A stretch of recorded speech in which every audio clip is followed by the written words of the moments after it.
In these days, we have become all Wahhabis. Whether we are Ahl Sunnah, which mazhab, which tariqat, everyone is running to Allah. But when we say run to the Prophet ﷺ, they say this is a shirk, it's too much, it's this, you have to concentrate on Allah. Never in 1400 years, when you're concentrating on the Prophet, that you forget Allah, never. But so many times in 7,000 years of history that the prophets, they brought revelation, when they just concentrate on Allah, they forget about their prophets. Yes or no? And when they forget about the prophets, they may even kill their prophets. They judge their prophets, or they deviate from their prophets, or they say, we are better than you.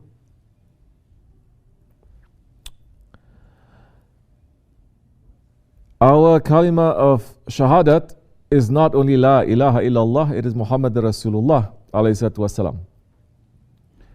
Now it is like a lost treasure when we concentrate on the Prophet alayhi wasalam, and people think it is high level or it is tasawwuf. It is not. In the 1400 years, even the most common, let's say, Muslim who doesn't have too much education, they understand the mercy and the love of the Prophet ﷺ. And especially in the last, let's say, 500, 600, 700 years with the rulings of the Ottomans, they're putting the love of the Prophet ﷺ. They say, if you don't have the love of the Prophet, you will not have the love of Allah. It is impossible. Which the Prophet himself is saying, if you don't love me more than you love everything else, then you don't have complete faith. Complete faith you will not have. So they're concentrating on the mercy of Allah subhanahu wa ta'ala. In the old days, they don't have to talk too much. Even when they're concentrating on the mercy, everyone knows that the mercy of Allah is the Prophet, because he is Rahmatul lil Alameen. He is the mercy to the whole alams, to the whole universes, galaxies, the whole of creation. He is the mercy. He is the cause of mercy. Allah is giving everything to him, from pre-eternity till post-eternity. So we become like Wahhabi-minded people, running towards Allah but forgetting about our Prophet. But everybody is saying we're following the Prophet. Wahhabis are saying we follow the Prophet. Never we say we put aside. No, they're going to claim we're following him. In fact, they're going to say we're the only ones who follow him. What they call Salafis. Sunni saying that, Sufi saying that, Shia saying that, so many different kinds, they're saying that. Yes? So where is the criterion now? Whether you're following the Prophet or not. Don't try to make up what you think is. Listen to the words of the Prophet ﷺ. And what did he say? He said that Islam will be divided into 73 different groups. Only one of them is going to be correct. The others are going to be in deviation. And he says bounding to hellfire. Only one is accepted. He did not leave it blank and open for 2,000 years for people to play with philosophy, to say, is he Father, Son, Holy Ghost, Holy this, what, I don't know. I'm making things up for 2,000 years, still wondering. Where is it written? Where did he say he is? He said over here, but it's not it. He said over here, it's not it. You're just making things up. So 1400 years ago, they asked him, which group is that, Ya Rasulullah? And he says, those who follow my sunnah and the sunnah of my companions. Now, there are people who say they follow the Prophet, but they don't follow his sunnah. They don't. Or they say we follow the Prophet, but they make up their own things. Or they're saying we're following the Prophet, we're following his sunnah, but we're not following the sunnahs of his companions, of those ones after him, and those ones after him, and those ones after him. Because when the Prophet said, my sunnah, the sunnah of my companions, is talking about here, it's not. He's talking about a chain. He's talking about going according to the chain that is in front of you, not to try to think you can go all the way back to 1400 years. You have to follow Sahabis, Tabi'in. Tabi'in simply means those who follow. tabi'in, the ones who follow, and then continuing 1400 years. Now we come to the point. Mercy of the Prophet ﷺ. When there was a Khilafat, everybody knows for 1400 years the Khalifa is representing who? Allah. Is he representing Allah? Everybody knows he's representing the Prophet ﷺ. He is the Khalifa. What is he upholding? He is defending the Sunnah. This is what Sunnis means. We defend the Sunnah of the Prophet ﷺ. Therefore, 1400 years, they refine and they refine and they refine all the Sunnah and they make it beautiful, they make it more tasty, more fragrant, more beautiful. The Sunnahs of the Prophet ﷺ, so that everyone can enjoy it. Everyone can practice and everyone can enjoy. For instance, you know Taraweeh prayer? Today, if there is one Sahabi from that time who comes and says, the way that you pray, 8 rak'at, it is not accepted. Or better, they don't judge. They say, during the Prophet's time, we used to pray 8, 20, 40, 100 rak'ats. Any number you want, you can pray. There'll be millions of Muslims who are going to call that Sahabi who followed the Prophet, saying that you are making bid'at. You are making stuff up and you are going to go to hellfire. But that's exactly what they did during the time of the Prophet ﷺ. The Sahabis sent after him. Like Taraweeh prayer, they didn't just limit into 8 rak'ats or 20 rak'ats. They would make all night long if they want to. And some of them they did. And this has been refined. This has been put into law. And the scholars have said, forget about the sheikhs.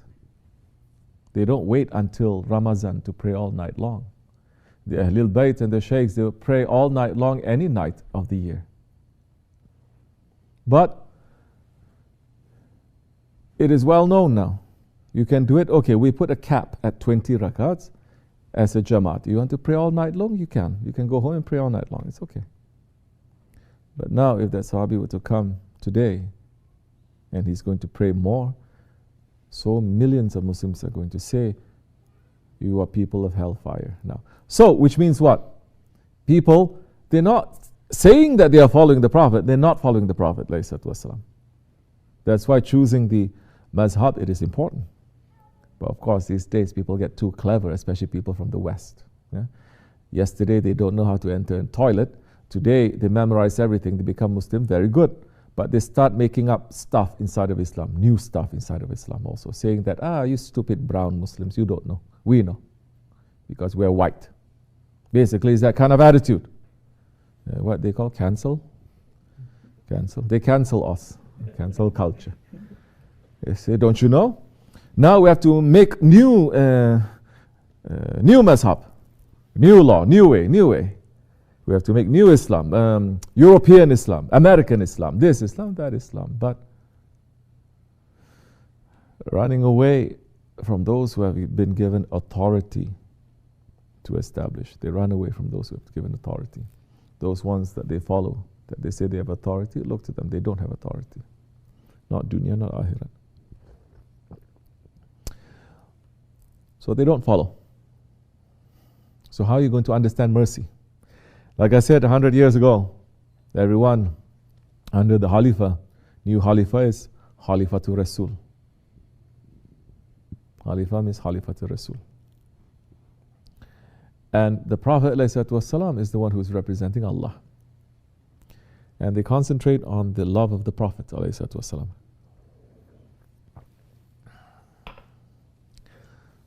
And when you do, you would feel his love. You start reflecting that. And you understand now why Allah loves him so much, the most. And that why Allah is saying he is the mercy. Not you, not me, he is the mercy to all of the universes.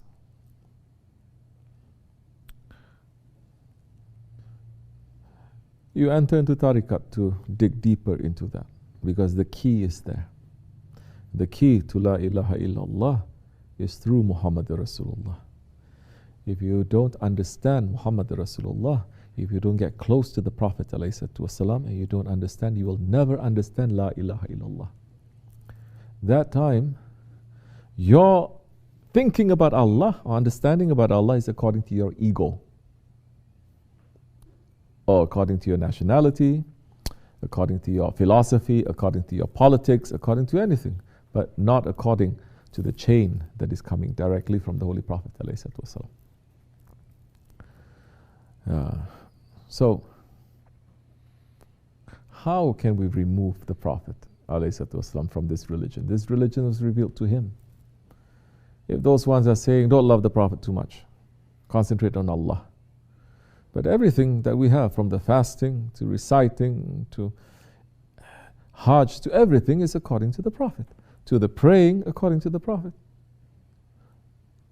Only lately, in the last, let's say, 50 years, we have one group that says we want to remove the Prophet and just pray to Allah. We just want to follow the Quran, not the Hadith. Hadith is prone to mistakes. Quran is perfect. We just want to follow the Quran. The Prophet is human. We don't want to concentrate on him. He is human. We want to concentrate on Allah. Those that they call the,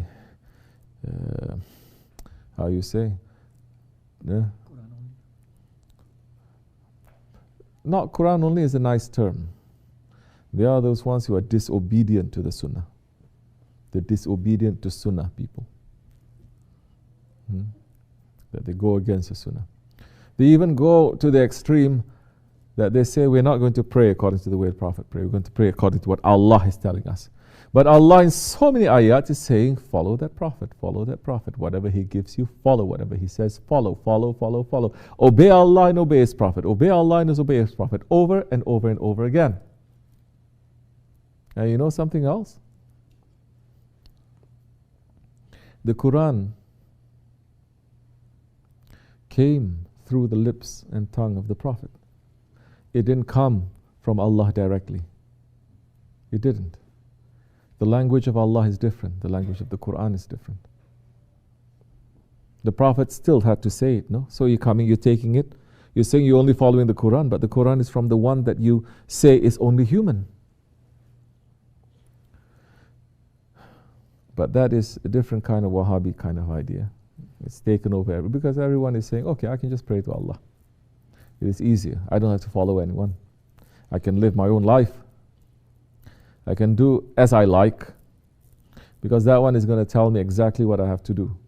But the Prophet is saying, like this, Allah is teaching me this. If you want to love Allah, you want Allah to love you, you follow.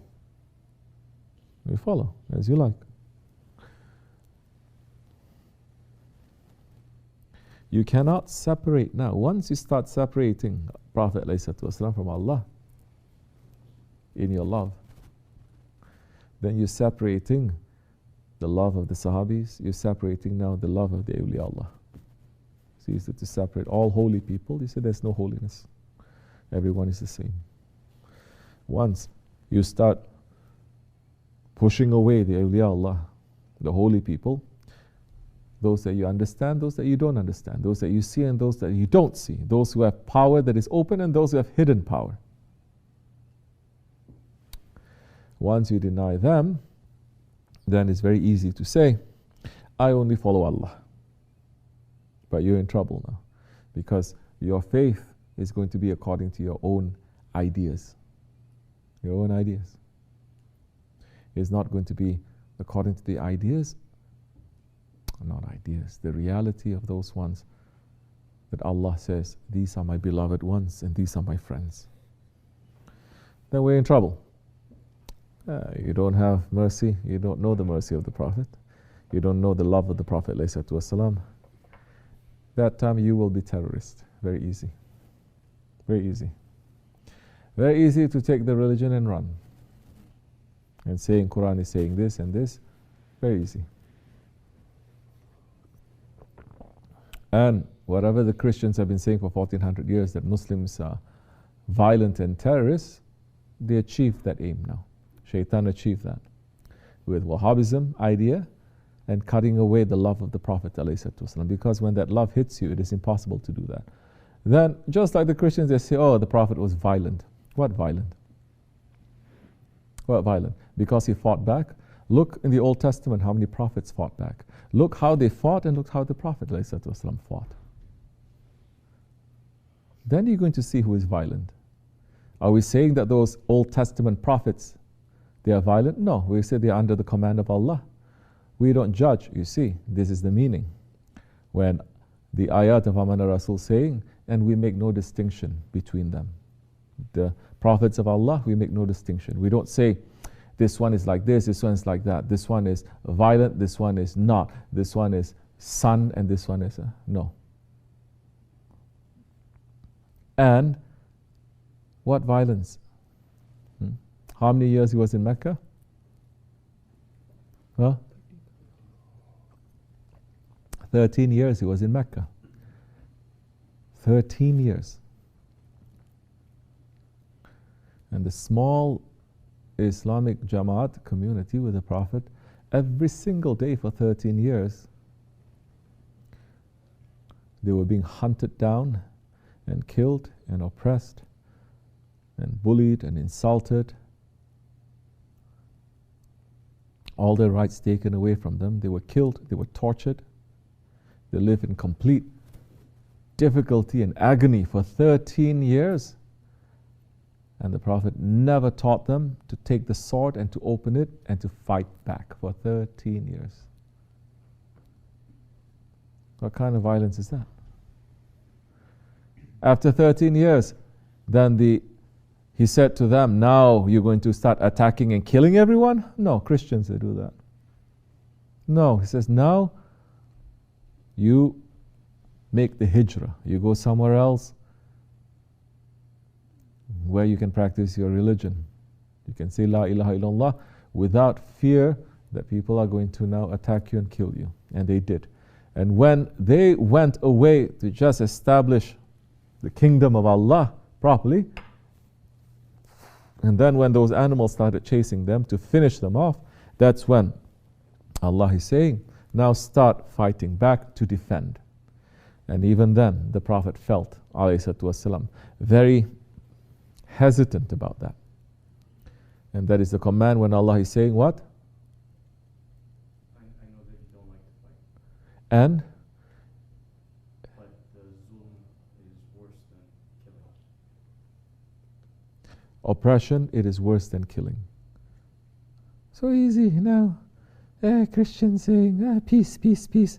What? Your 2,000 years is filled with peace? Your popes are filled with peace? What dirtiness and what corruption you've spread to the whole world now?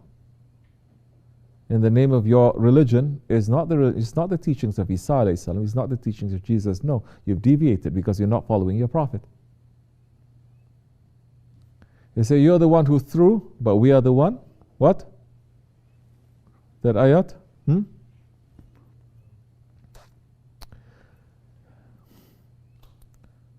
So Allah is saying, you are the one who is going to throw, but we are the one who is directing. I'm paraphrasing it. I'm the one who's giving the direction. You are physically doing that, but we are the ones giving permission to do that. And what? First battle, the Muslims, all thousands, everyone comes up hungry for revenge. After 10 years, they want to take revenge and kill everyone. 313 over 1,000, more than 1,000 people that came.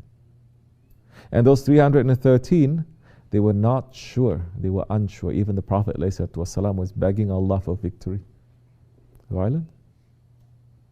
Yeah, what today they call projection, right? You are projecting. Same way. Savages, you come into this country and you say these people are savages, you'll have savagery in your heart. Doesn't matter what kind of clothes you wear, what kind of technology you think you have. Muslims now become even worse. Worse than that. Because learning from that become worse than that.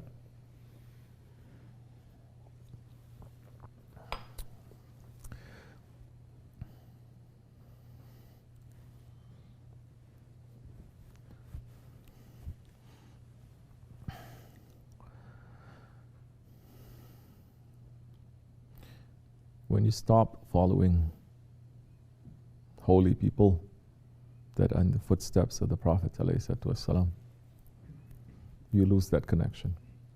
You just become something you read or you attend a lecture about, but you lose that connection. There is no one that is there trying to teach you that embodies it. There are.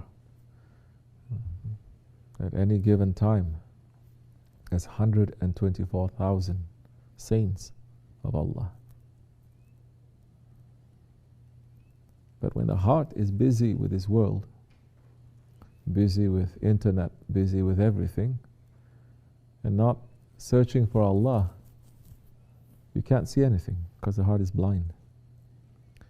But when the heart is open, that time you'll see so many things. So our aim is not to be so busy with those things.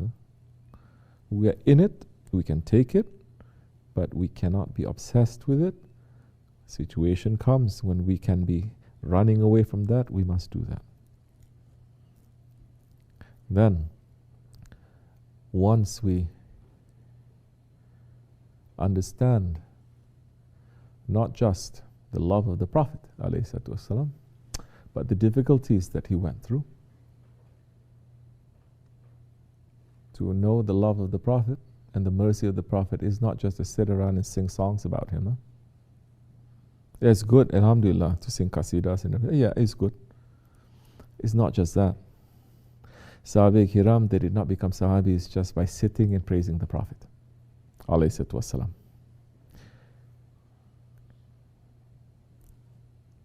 They sacrificed and they went through hell to help establish his adalat, his justice, his laws, his teachings in this world. They ran and they struggled for that. So the bigger struggle and the smaller struggle. At least it's a struggle. If you are struggling, the smaller struggle is good, but now there is no permission for that. But the bigger struggle, the struggle against your nafs, it is still the struggle of the Prophet ﷺ that he's teaching for the ummah to take. If you're doing that, then you start understanding a little bit more, not just the love of the Prophet, but the difficulties.